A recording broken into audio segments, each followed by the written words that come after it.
अमेरिकी राष्ट्रपति Donald Trump का ईरान को 5 दिन का अल्टीमेटम है और वो अल्टीमेटम अब खत्म होने वाला। तो अल्टीमेटम खत्म होते ही ट्रंप 3 बड़े प्लान पर काम करेंगे। ये वो विध्वंसक प्लान है जिस पर आगे बढ़ते हुए वो ईरान में महातबाही मचाने वाले हैं। ट्रंप के 5 दिन वाले हाफ सीज फायर को ईरान में महातबाही मचाने से पहले की शांति बताया जा रहा है, क्योंकि अल्टीमेटम खत्म होते ही ट्रंप तबाही का ट्रिगर दबाने वाले हैं। रिपोर्ट के मुताबिक ट्रंप ने ईरान को लेकर 3 नए टारगेट सेट किए हैं। पहला टारगेट स्ट्रेट ऑफ होर्मुज को खोलना, दूसरा टारगेट ईरान के खर्ग आइलैंड पर कब्जा करना और तीसरा टारगेट ईरान के अंडरग्राउंड एटमी ठिकानों में घुसकर ग्राउंड ऑपरेशन चलाना। माना जा रहा है कि 5 दिन का अल्टीमेटम खत्म होते ही अमेरिकी सेना ट्रंप के इन 3 टारगेट को हासिल करने के लिए ईरान में विध्वंस मचा सकती है। इस बात की आशंका तब और मजबूत हो गई जब अमेरिका ने ईरान के आसपास सैन्य तैनाती तेज कर दी है।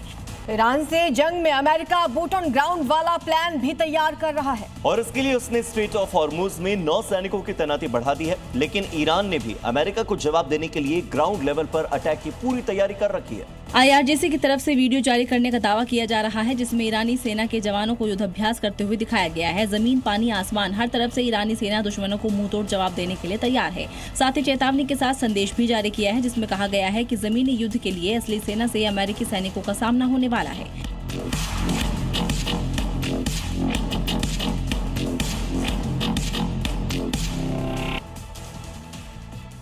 ईरानी सेना के जवानों का ईरानी कमांडर हौसला बढ़ाते हुए भी दिखाई दे रहे हैं।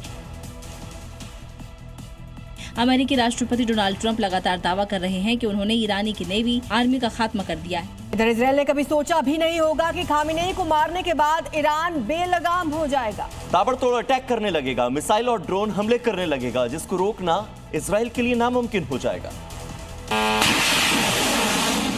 ईरान के इस्लामिक रेवोल्यूशनरी गार्ड ने वीडियो जारी किया है, जिसमें इजराइल पर ड्रोन अटैक की तस्वीरें हैं कि कैसे लगातार ईरान इजराइल के बड़े और स्ट्रेटेजिक शहरों को निशाना बना रहा है। IRGC ने हाइफा पोर्ट के आसपास कई ड्रोन दागे, जिनके निशाने पर सेंसिटिव और स्ट्रेटेजिक सेंटर्स थे।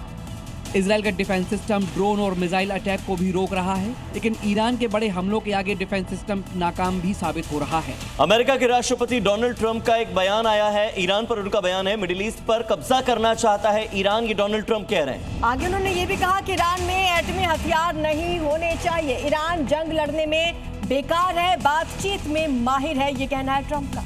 ईरान के 154 जहाज हमने नष्ट कर दिए हैं, डोनाल्ड ट्रंप की ओर से कहा गया। उनकी ओर से पहले भी यह दावा किया गया था कि हमने ईरान की नेवी को पूरी तरह से खत्म कर दिया है। उनके 154 जहाज अमेरिका ने नष्ट कर दिए हैं। तो इधर मिडिल ईस्ट में जंग अब बेहद भयावह होती जा रही है। हालात कुछ ऐसे हो गए कि ईरान पर चारों तरफ से मिसाइल और बम की बरसात हो रही है। इजराइल और अमेरिका की मिसाइल हमलों से ईरान के शहर शहर तबाही मची हुई है। ईरान का मशहद शहर देखिए, जहां ताबड़तोड़ हमलों की वजह से आग की लपटें और धुएं का गुबार दिखाई दे रहा है। पूरा इंडस्ट्रियल एरिया जोरदार धमाकों से गूंज रहा था। भीषण जंग के बीच यहाँ कई फैक्ट्रियां तबाह हो चुकी हैं। हवाई हमलों के बाद ज्यादातर लोग दूर सुरक्षित जगह शिफ्ट हो गए हैं। वहीं कई ऐसे लोग हैं जो जंग थमने की प्रार्थना कर रहे हैं।